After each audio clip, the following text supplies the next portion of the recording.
மற்றொரு அண்மை செய்தி. தற்போது திருப்பூர் மாவட்டத்திலும் பள்ளி கல்லூரிகளுக்கு விடுமுறை என்பது அறிவிக்கப்பட்டிருக்கிறது. தமிழ்நாட்டில் மொத்தம் 25 மாவட்டங்களில் பள்ளிகளுக்கு இன்று விடுமுறை அறிவிக்கப்பட்டிருக்கிறது.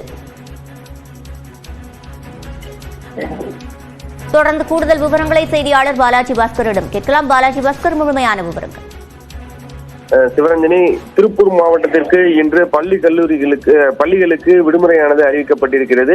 கல்லூரிகள் வழக்கம் போல் செயல்படும் என்றாலும் பள்ளிகளுக்கு மட்டும் தற்பொழுது இந்த விடுமுறையானது அறிவிக்கப்பட்டுள்ளதாக மாவட்ட ஆட்சியர் கிறிஸ்துராஜ் தெரிவித்திருக்கிறார். அதாவது தமிழகத்தில் தற்பொழுது பல்வேறு பகுதிகளிலும் தொடர்ந்து கனமழையானது பெய்து வருகிறது. அதிலும் குறிப்பாக திருப்பூர் மாவட்டத்தில் இன்று கனமழை இருக்கும் என வானிலை ஆய்வு மையம் அறிவித்திருந்தது. அதன்படி தற்பொழுது இன்று அதிகாலை முதல் லேசான சாரல் மழையானது திருப்பூர் மாவட்டத்தில் பெய்து வரக்கூடிய சூழ்நிலையில் கனமழை பெய்யும் என எதிர்பார்க்கப்படும் காரணத்தினால் தற்பொழுது திருப்பூர் மாவட்டத்தில் உள்ள அனைத்து பள்ளிகளுக்கும் விடுமுறை அளித்து திருப்பூர் மாவட்ட ஆட்சியர் கிறிஸ்துராஜ் உத்தரவிட்டிருக்கிறார். சிவரஞ்சனி, விவரங்களை வழங்கியமைக்கு நன்றி பாலாஜி.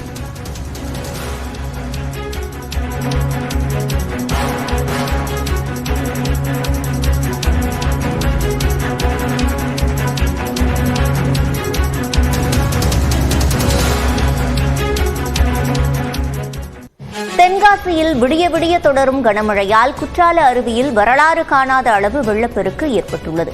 இதுகுறித்த விவரங்களை செய்தியாளர் செந்திலிடம் கேட்கலாம். செந்தில், இது தொடர்பாக அங்கு நிறைய நிபந்தனைகள் விதிக்கப்பட்டிருக்கிறதா? விவரங்கள். சிவரஞ்சனி, அதாவது தென்காசி மாவட்டம் மேற்கு தொடர்ச்சி மலைப்பகுதியில் கடந்த